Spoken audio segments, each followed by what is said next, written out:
I want to talk to you today in a bit more intimate way about some news that I just read this morning.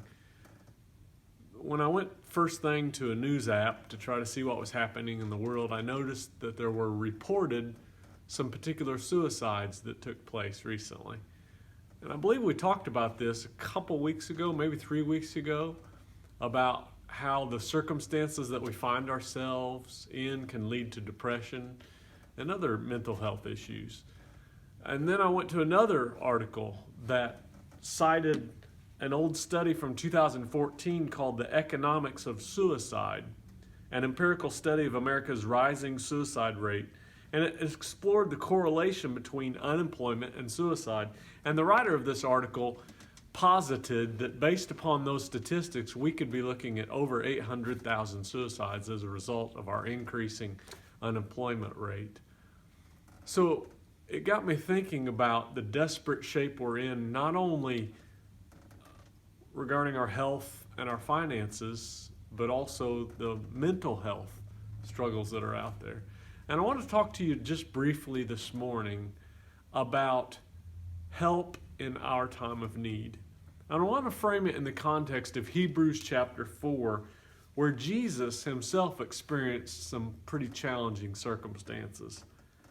It says in Hebrews 4:14 and 15, "Since we have a great high priest who has passed through the heavens, Jesus, the Son of God, let us hold fast our confession." Hold fast. "For we do not have a high priest who is unable to sympathize with our weaknesses, but one who in every respect has been tempted as we are." And then it describes yet without sin. You see, there is a God who sympathizes with us. His name is Jesus. He helps us in our time of need. Now, that does not negate the struggle that must take place to develop our character. God often does not remove the struggle. And we can get to the point where we think that enough is too much. But God knows our breaking point. The Bible is full of people, we would call them heroes of the faith, that threw their hands up in defeat. Moses said, "I cannot carry all these people by myself. The burden is too heavy for me. If this is how you're going to treat me, put me to death right now." Numbers 11:14 and 15.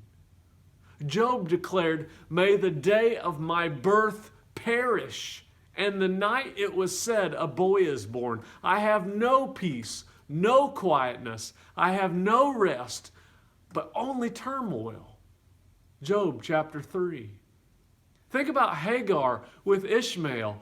When the water in her drinking vessel, the skin, was gone, she put the boy under one of the bushes. She went off and she sat down nearby, about a bow shot away, for she thought, "I cannot watch the boy die." So she sat there and she began to sob.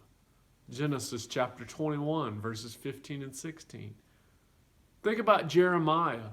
Jeremiah said, "So I say, my splendor is gone, and all that I'd hoped for from the Lord. I remember my affliction and my wandering, the bitterness and the gall. I well remember them, and my soul is downcast within me."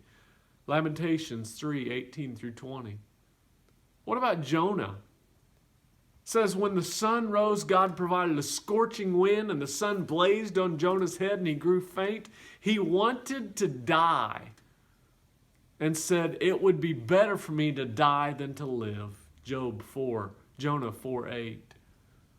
If God would answer the downfallen hearts of those who cried out seeking death, they would have never received the latter blessing. Like Moses at seeing the people enter the promised land. Like Job, who was doubly blessed at the end of his life. You get the idea? This God that helps us in our time of need specializes in resurrections of health, of hope when things look bleak. And when we throw up our hands, maybe what we don't understand is that that is the international, universal sign of surrender. The Apostle Paul admitted in 2 Corinthians 4, 7 and 8, we have this treasure in our jars of clay to show that the all-surpassing power is from God and not from us. So he said, we are hard-pressed on every side, but not crushed. We are perplexed, but not in despair. We are persecuted, but not abandoned. It doesn't matter what we're going through in this life, we are not abandoned. And all we have to do is hang on, hang in, and continue to trust God. It is faith that makes the difference, that sees us through the fire. I remember those 3 young boys in Daniel chapter 3, named Shadrach, Meshach, and Abednego. They replied to the king who was getting ready to throw them into the fiery furnace.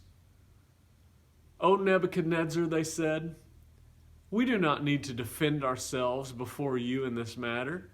If we're thrown into the blazing furnace, the God we serve is able to save us, and he will rescue us from your hand, O king. But get this, even if he does not, we want you to know, O king, that we will not serve your gods or worship the image of gold you had set up."